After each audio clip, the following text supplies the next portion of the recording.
Hola a todos, ¿cómo están? Hoy día pasamos con el penúltimo video de las cartas características de Furia, en este caso agrupadas por tipo. Y en este caso vamos a ver el tipo de carta arma, que son las armas en Furia. Son cartas que ya son solo bonificadores. Vamos a ver el análisis. Pero son cartas que nos han acompañado desde el inicio de Mito y Leyendas, sobre todo con la edición Mundo Gótico, literalmente la segunda edición del juego. O sea, un tipo de carta que nos ha acompañado por más de 20 años. También en Crónicas hubo otro tipo, bueno, segundo bloque con la aparición de las maquinarias. Cambia el paradigma, ya no tienen que portarse aliados y pasan a ser casi como un tótem, un apoyo en juego que dependiendo del tipo de arma puede ser jugada la línea de apoyo. Posteriormente en Crónicas aparecería la embarcación y a diferencia de la maquinaria que requería un tamaño, una cantidad de aliados, la embarcación no necesitaría aliados para poder usar sus habilidades. Por ende las armas siempre ha sido un tipo de carta de soporte, de bonificación y algún tipo de bufeo. En este caso, por ejemplo, en Furia son bonificadores de fuerza y algún efecto adicional como por ejemplo protección, indestructibilidad, ser imbloqueable y en algunos tipos de armas furia.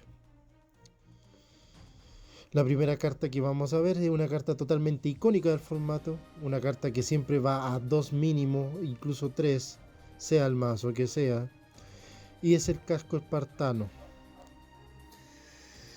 Casco espartano, por 2, un aliado gana 2 a la fuerza, y cuando entra en juego puedes robar 2 cartas de tu mazo castillo. Una carta que da mucho robo y en el mazo caballero, por ejemplo, juego Tristán, robo 2 cartas, siguiente turno casco espartano, robo 2 cartas más. Una carta que te da recursividad. Una carta muy importante en el formato que ha visto juego en casi cada deck, salvo algunas excepciones, pero por lo general es una carta considerada un staple. Bola de acero. Por uno, el aliado portador gana 1 a la fuerza. Una vez por turno puedes votar 2 cartas de tu mazo castillo para que el aliado portador gane 2 a la fuerza adicional hasta la fase final. En el momento, para el momento en que salió, no fue muy relevante. De hecho, vio poco juego. Pero para efectos posteriores, con el tema de Sumeria, los aliados que volvían del juego, vio bastante potencial para combo. Bola de acero, una carta que tuvo poco uso en el mazo eterno, por el tema de los Poseidón, el tema de la recursión que tenía con hadas y las búsquedas. Era una carta que veía bastante oportunidad, un nicho bastante grande.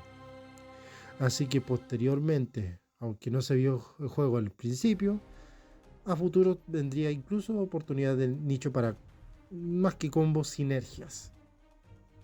Una carta muy subvalorada que logró hacerse con su lugar no en el meta, pero en varios decks. Tridente del mar. El aliado portador gana toda la fuerza. En la fase final, si el aliado portador de esta arma no fue destruido, puedes mover este aliado a tu línea de defensa. Como pueden ver, es una línea de cartas de coste bajo que da una bonificación y a su vez dan algo más. Eso era lo que hacía la Real. Bonificación y alguna cobertura más. En este caso, se portaba mucho con el Poseidón porque si no era destruido, permitía bloquear al siguiente turno. ¿Y qué pasaba? Que a futuro permitía volver de una u otra manera, o sea, permitía bloquear.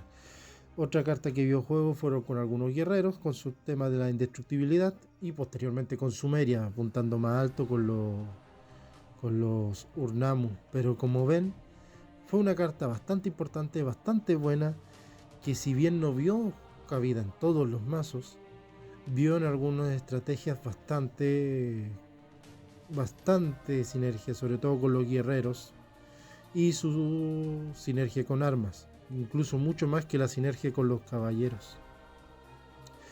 Mjolnir, el aliado portador ganador a la fuerza, destruye esta arma para que tu oponente bote 3 cartas. Un ataque nocturno pero pequeño, que con la combinación con Thor, que lo podía recuperar desde el cementerio o desde el castillo, tenías esos 3 puntos de daño asegurados. No vio mucho juego porque dependía de Thor y habían cartas mejores, pero sí estuvo y tuvo muchas más posibilidades de integrarse al meta. Lamentablemente un nicho muy pequeño, pero de que tuvo oportunidades y sigue siendo una buena carta, por 2 votar 3. Lamentablemente dependía de un aliado, esa era su mayor debilidad. Si hubiera sido un talismán, si hubiera sido un aliado, hubiera visto mucho juego, pero lamentablemente Mjolnir como arma queda atrás. Si no fuera por Thor, que lo permitía recuperar o acelerar, realmente vio poco juego. Mata dragones, el portador es indestructible. Realmente una carta muy simple, pero en esa simpleza está lo hermoso. Hacer un aliado indestructible en el formato Furia es una ventaja muy enorme porque no había muchos cartas que desterraran aliados. Estaba Bola de Fuego y un par de cartas más. Y cartas que barajaran también. Entonces, tener un aliado indestructible. Está una carta que no era única, podías tener la 3. Permitía realmente hacer muchas barbaridades. Sobre todo antes que llegara la ballesta. No tenías cómo frenar al Lancelot. Un Lancelot indestructible con muchos bonificadores que ya de por sí ganaban 1 a la fuerza por esta arma. Le hacía algo imparable, algo tanto a la defensiva como la ofensiva. Máscara de oso, una de las cartas más vistas en el juego, más vistas por las bestias, por los caballeros. Prácticamente era vista en cualquier mazo que tuviera aliados. Pide 0, el aliado gana 1 a la fuerza, que lo hace maravilloso. Que en tu fase de vigilia puedes jugar esta arma desde tu cementerio. La desventaja de las armas es que dependen de aliados. Si destruyen al aliado, destruyen el arma. ¿Qué pasaba? Que Máscara de Oso por 0 podía volver desde el cementerio cada rato si es que no la desterraban. Lo que hacía posibilidades para combos, sinergias, pero sobre todo una carta muy útil porque un hada con una Máscara de Oso ya era un 1-2 que podía bloquear todos los turnos y no tenías que preocuparte que se destruyera. Carta muy buena para los mazos nigromantes, carta muy buena para los mazos bestias sobre todo. Y combinaba muy bien con esa lanza bola de acero que si la botabas, acelerabas y ibas golpeando cada vez más fuerte, una bola de nieve. Máscara de Oso, una carta muy buena, que vio mucho juego. Cortesanos, espada dentada. El aliado gana 1 a la fuerza, destruye esta arma, para destruir un arma oponente. No vio mucho juego, pero era un comodín muy grande. Un cambio podría haberle hecho volverse una carta de coste 1, pero aún así habían pocas armas en este formato, sobre todo, lo que lo hacía no muy jugada, no muy jugable a su vez, pero que a futuro, con algunas armas más caras, pero que hacían cosas mucho más interesantes. Espada de dentada fue una carta de banquillo, sobre todo para los mazos, una vez más, bestia, o para los mazos guerreros, que tenían esa combinación de Emerkar con el yelmo de grifo que te hacía, si hacía daño, hacía destruir un aliado. Habían cartas que eran totalmente una locura y espada dentada se le ganó un lugar para destruir un arma oponente. Hacha descomunal. Bota una carta para que el portador de esta arma sea indestructible. No hay mucho que decir, es una mata de dragones, pero que está más nerfeada por el tema de su rareza. Como ven, la rareza indicaba que carta iba a ser mejor o peor o más subóptima. Solo que el hacha descomunal, al igual que otras armas, daba pie para combo. Bota una carta de tu mano, o sea, descártate. Te permitía en bestia buscar el Lamu. Te permitía en bestia buscar tener una mano extra, porque eran cartas que volvían. En Eterno las cartas volvían también. Descartaba un hada, no me dolía. Descartaba una Máscara de Oso, no me dolía.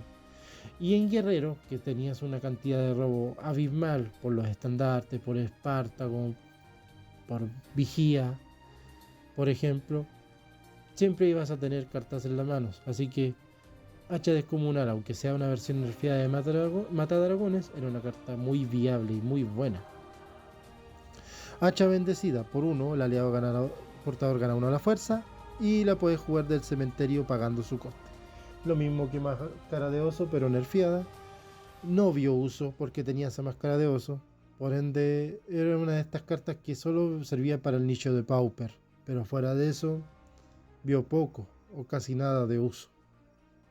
Aunque algunas bestias lo veían ahí, pero muy rara. Como digo, una carta de Pauper. Lanza de marfil. Aliado portador gana 1 a la fuerza, la destruyes para que un aliado oponente pierda 2 a la fuerza. Una carta bastante curiosa, pero que si nos vemos o nos proyectamos a lo que era Bestia en su momento, una carta que, un mazo que tenía una subestrategia de control de fuerza, controles negativos de fuerza, era una carta que veía algo de viabilidad. Era una carta muy de nicho, no todos la ocupaban, porque habían cartas mejores, dopadores mejores. Pero eso sí, que con Bestia y sus cartas que bajaban las fuerzas, realmente veían mucho uso. Pero solo en ese nicho. Espada de Dragón, una de las cartas más icónicas del formato. Gana 1 la fuerza, esta arma entra en juego, busca una copia. Muy simple. ¿Por qué veía juego? Porque era un buen acelerador. Simple. Pago 1, es como pago 1, robo 1. Queda 1 la fuerza. Habían algunas otras combinaciones para poder generar oros, pero veía eso. Una de las combinaciones era jugar mi querido escarabajo de la arena, turno 1, espada de dragón. Siguiente turno jugaba la otra espada de dragón. Para Pauper era una carta bestial y para el mazo construido con cartas de todo tipo, un tipo BCR, era una carta que igual vio uso por el tema de su eco, como se le decía en algunos lugares. Grevas, una de las cartas que tuvieron las primeras nerfeadas o prohibiciones. El aliado portador gana 1 la fuerza, descarta 4 cartas para que el aliado gane 4 la fuerza. Ojo, acá no dice una vez por turno. Y se acuerdan que hay un mazo que abusa del robo, como es el guerrero. Entre esto y otras cartas más tenías una bonificación de 8 en algunos casos. Y en un mundo ideal podía ser incluso más. Y recuerden que el guerrero tenía esa submecánica de también descartar y ganar fuerza. O sea, Grevas. Ya en esa época golpeaba fuerte. Posteriormente da espacio a muchos combos. En el mazo bestia sobre todo. Te salía Namu. Lamu. Te salía. No lo podía descartar. Con Grevas lo tenías para el cementerio. Primer, segundo turno. O sea, una carta totalmente que en el principio se ve mala, pero realmente vio mucho juego, daba para combos, daba para sinergias y era la regalona de todos, porque a la larga Eterno también tenía buena recuperación, menos los caballeros en ese momento, lamentablemente. Hacha de hueso, por 1, lo aliado gana 1 la fuerza. Si sale del juego, tu oponente bota una carta. Generalmente se usaba como defensa. No vio mucho uso en los mazos de meta, pero sí en mazos de nicho y en los mazos daño directo. Cosa que era usarlo con Pryderi. Pagabas Pryderi, botabas 3, te atacaba 3 y antes obviamente, le portaba el hacha de hueso para que atacara 4. Si lo bloqueaban o lo destruían, botabas una más. Era una carta bestial, una barbaridad de cartas. Y si bien vio un poco juego, en su nicho adecuado, daño directo o pauper, realmente veía mucho juego. Aquí ya viene el momento de especular, el momento de soñar, podríamos decir. La primera carta que vamos a ver es Excalibur. El aliado portador ganado a la fuerza. Cuando esta arma es portada por Arturo Pendragón, ganado a fuerza adicionales e indestructible. ¿Cómo podríamos hacerla más jugable? Porque aunque no lo crean, esta carta vio pocos juegos en algunos mazos. Y era porque dependía mucho de Arturo. Y había cartas que te daban 2 a la fuerza. Y el tema de indestructible era solo para Arturo. Podríamos cambiar a Excalibur para que diera toda la fuerza y sea indestructible el portador. O el portador gane por aportar un arma adicional. Ya ahí, por un 1, gana toda la fuerza y puedo aportar otra arma. Ya la hace mucho más jugable. Y hacer Arturo de Camelot, una carta que entraba en turnos tardíos, o era muy lenta, una máquina que destruía todo, una retroexcavadora, una aprisionadora, una máquina demoledora. Escudo egipcio, el aliado gana 1 a la fuerza. Cuando bloquea, el oponente debe botar una carta de su mazo castillo. Aunque no lo crean, vio juego, cartas indestructibles, pero lo vio mucho más adelante. Lo ideal, darle toda la fuerza al aliado para fomentar el bloqueo. O sea, puedo sacrificarlo, pero igual te vas a comer uno. O con las cartas, los guerreros indestructibles, o alguna otra carta indestructible, dar ese daño directo que por gotera y un buen bloqueo hacía que un mazo defensivo totalmente pudiera dar vuelta a una partida. Espada corta, por 3, el aliado es imbloqueable. Hay talismanes que hacen casi lo mismo. Por ende, dejarlo a coste 1 no sería una salvajada, solo da imbloqueable. Una mecánica de la que abusaban los caballeros. Así que no hay mucho que decir. Solo es un cambio, un bufeo que lamentablemente vio poco juego, pero su coste era muy alto. Quizá coste 2 también hubiera sido ideal. Escudo antiguo, cuando el aliado portador ganador a la fuerza, el aliado portador gana 1 a la fuerza cuando bloquea. O sea, por 2 gana 1 a la fuerza y cuando bloquea gana 2. El mejor cambio que se le podría haber hecho es gana 2 a la fuerza y cuando bloquea gana 2 a la fuerza adicional. Quizás no mucho, pero para un TOT ya se vuelve un 2-8, o para otro tipo de mazos más defensivo ya se vuelve algo más atractivo. Como ven, son cambios muy pequeños que se hizo. Hacha de piedra por 3, el aliado portador gana 3 a la fuerza. Muy básica la habilidad, en realidad fue muy buena, pero vio poco juego debido a que ya había intimidar, ya había cartas así. Así que dejarla como un coste 2 para que el aliado portador gane 3 a la fuerza hubiera sido algo bastante interesante. Mismo caso, para ir cerrando como un ciclo, escudo de dragón por 2, el aliado gana 2 a la fuerza. Haberla dejado por 1 para que el aliado gane 2 a la fuerza así a secas.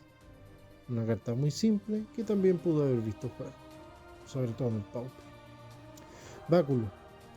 Aliado portador con 1 a la fuerza, en tu fase de vigilia destruye esta arma para generar 2 oros para jugar armas. Hubiera sido mejor dejarla como coste 1 para ir fomentando alguna sinergia, ni siquiera combos, sinergias, porque el arma depende de un aliado. Una vez más, no puedes tener una carta muy cara si quieres hacer algo, una aceleración o alguna jugada en base a armas. O sea, debes tener un aliado de partida, pagar 2 adicionales para que genere 2 oro.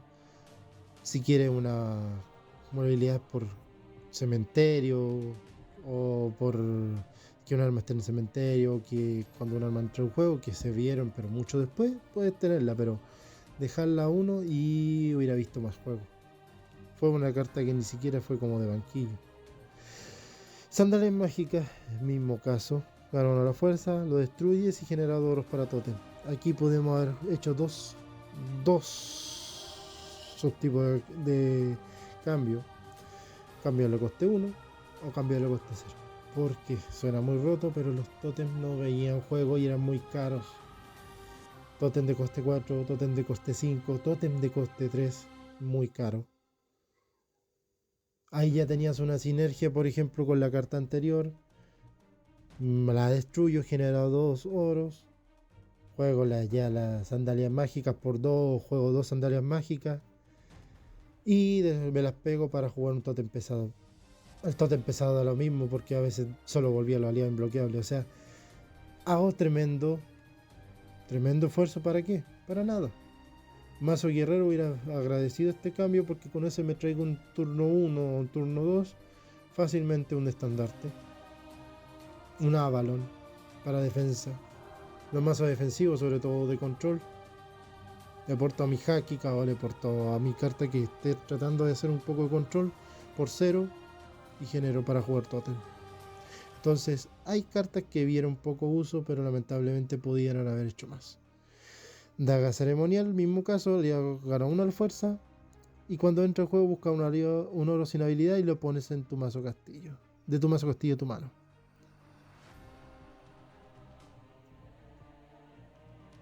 Lo que se podría hacer es literalmente, por lo mismo, darle 2 a la fuerza. O por 1, porque eso ya sería muy roto,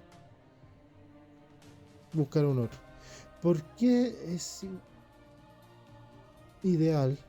Porque en el mazo eterno, en la aceleración ya vimos un cambio. O sea, juego cualquier carta, un hada, le juego la gleba, no, el báculo, destruyo báculo, juego dagas, busco un oro, me aseguro un oro.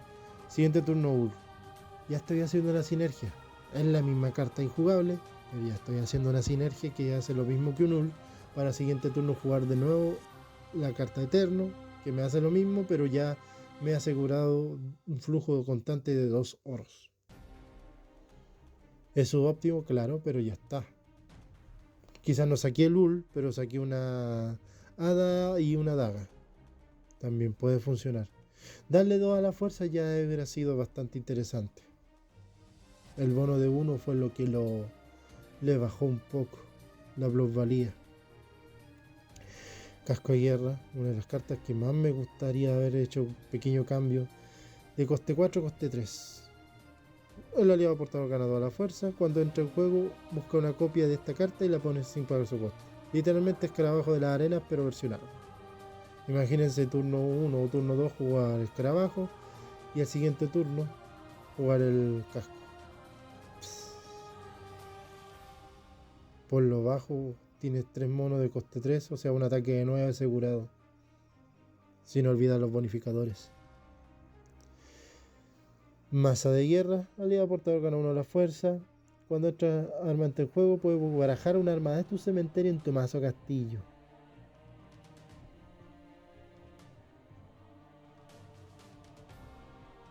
Y el cambio importante sería a coste 1. O sí, a coste 1. Para darle recursividad a las cartas. Darle recuperación, pero no haciéndola muy rota. Armas no ven muchos juegos.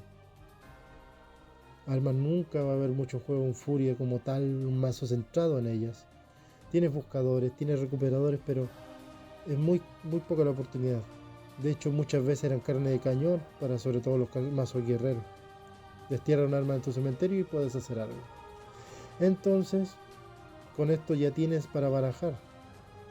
Puedes usar una vez más el arma y después, si ya no ves necesario, usarla como un pago para alguna carta. Entonces, como ya vimos, las armas en Furia fueron muy simples, vieron mucho potencial, pero lamentablemente pudo ser mejor.